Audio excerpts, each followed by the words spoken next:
ಸಮಯ ಸಿಕ್ಕಿದ್ರೆ ಅವರು ನಮಗೆ ಅಪಾಯಿಂಟ್ಮೆಂಟ್ ಕೊಟ್ಟರೆ ಭೇಟಿ ಆಗ್ತೀವಿ.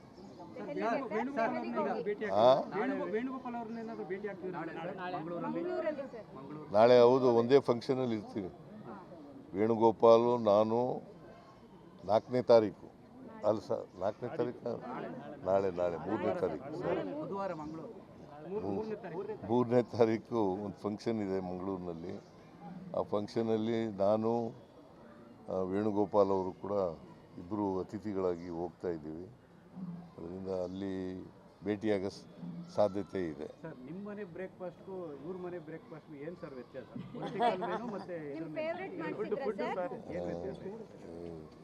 ನೋಡಪ್ಪ, ಇವ್ರ ಮನೆಯಲ್ಲಿ ನಾನ್ ವೆಜ್ಜು, ನಮ್ಮ ಮನೆಯಲ್ಲಿ ಬರೀ ವೆಜ್ಜು.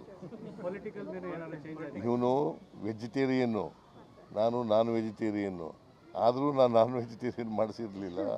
ಇವನಿಗೆ ಹೇಳಿದೆ, ನೋಡಪ್ಪ, ಇದರಿಂದ ಹಳ್ಳಿಯಿಂದ ಕೋಳಿ ತಗೋಬ, ಇಲ್ಲಿ ಬೆಂಗಳೂರಿನಲ್ಲಿ ಒರಿಜಿನಲ್ ಸಿಗೋದಿಲ್ಲ ಅಂತ. ನೀನು ತಿಂತೀಯಾ? ಪ್ಯೂರಾ? ಏನದು ಪ್ಯೂರ್ ಅಂದ್ರೆ ಏನು? ಮೊಟ್ಟೆನೂ ತಿನ್ನಲ್ವಾ? ಪ್ರಯೋಜನ ಇಲ್ಲ ನೀನು ಹಾಗಾದ್ರೆ. ನೀನು ಪ್ರಯೋಜನ ಇಲ್ಲ ಬಿಡಮ್ಮ.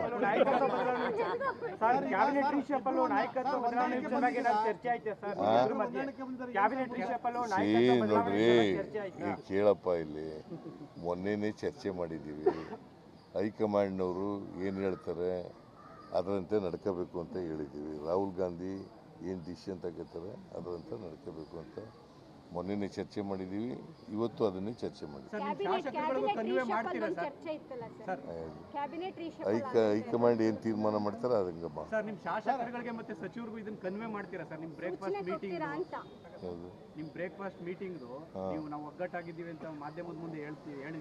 ನಾವು ಯಾವಾಗಲೂ ಒಗ್ಗಟ್ಟಾಗಿದ್ದೀವಿ. ಏನು ಈಗ ಒಗ್ಗಟ್ಟಾಗಿದ್ದೀವಿ? ಕೇಳ್ರಿ, ಇಲ್ಲಿ ಇವತ್ತು ಒಗ್ಗಟ್ಟಾಗಿರೋದಿಲ್ಲ, ಮೊನ್ನೆ ಒಗ್ಗಟ್ಟಾಗಿರೋದಲ್ಲ, ಯಾವಾಗಲೂ ಒಗ್ಗಟ್ಟಾಗಿದೆ. ಶಾಸಕರು ಸಚಿವರಿಗೆ ಜಂಟಿಯಾಗಿ ಔತಣ ಆಯೋಜನೆ ಮಾಡಿ ಒಗ್ಗಟ್ಟಿನ ಸೂತ್ರ ಪಡಿಸ್ತೀರಾ? ಇಲ್ಲ, ಇದ್ರ ಊಟ ಎಂಥದ್ದು CLP ಮೀಟಿಂಗ್ ಕರಿತೀವಲ್ಲ, ಅವತ್ತೇ ಊಟ ಮಾಡ್ತಾರೆ. ಕಳೆದ ಮೈತ್ರಿ ಸರ್ಕಾರದಲ್ಲಿ ಜೋಡೆತ್ತುಗಳು ಅನ್ನೋ ವರ್ಡು ತುಂಬಾ ಫೇಮಸ್ ಆಗ್ತಿತ್ತು. ಈಗ ಬ್ರದರ್ಸ್ ಅನ್ನೋ ಪದಗಳು ಕೂಡ ನಿಮ್ಮ ಇಬ್ಬರನ್ನು ಕೇಳ್ಕೊಳ್ತೀವಿ. ನಾವು ಯಾವಾಗಲೂ ಬ್ರದರ್ಸೇ, ಒಂದೇ ಪಕ್ಷದಲ್ಲಿದ್ದೀವಿ, ಒಂದೇ ಸಿದ್ಧಾಂತದ ನಂಬ್ಕೊಂಡಿದ್ದೀವಿ, ಒಟ್ಟಿಗೆ ಕೆಲಸ ಮಾಡ್ತೀವಿ. ಮುಂದಿನ 2028ಕ್ಕೂ ಕೂಡ ನಾವು ಒಟ್ಟಿಗೆ ಕೆಲಸ ಮಾಡ್ತೀವಿ, ಅಧಿಕಾರಕ್ಕೆ ತಗೋಬೇಕು. ಪರಮೇಶ್ವರ್ ಅವರು ಕೂಡ ನಿಮ್ಮಿಬ್ಬರನ್ನ ಬ್ರೇಕ್ಫಾಸ್ಟ್ ಕರೀತಾರೆ ಅಂತ ನೀವು ಅವ್ರನ್ನ ಕರೆದಿಲ್ಲ, ಅದಕ್ಕೆ ನಾನೇ ಅವ್ರನ್ನ ಕರಿತೀನಿ ಅನ್ನೋ ಮಾತನ್ನ ಹೇಳಿದ್ರು. ಅವ್ರ ಮನೆಗೆ ಹೋಗ್ತೀರಾ ಸರ್?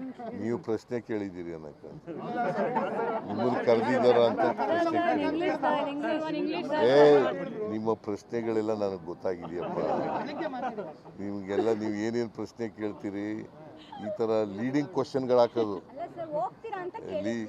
ಲೀಡಿಂಗ್ ಕ್ವಶನ್ ಅಂತ ಗೊತ್ತಾ ನಿಮಗೆ? ಆ ಲೀಡಿಂಗ್ ಕ್ವಶನ್ಗಳು ನೀವು ಜಾಸ್ತಿ ಕಲ್ತ್ಕೊಬಿಟ್ಟಿದ್ರಿ ಇತ್ತೀಚೆಗೆ.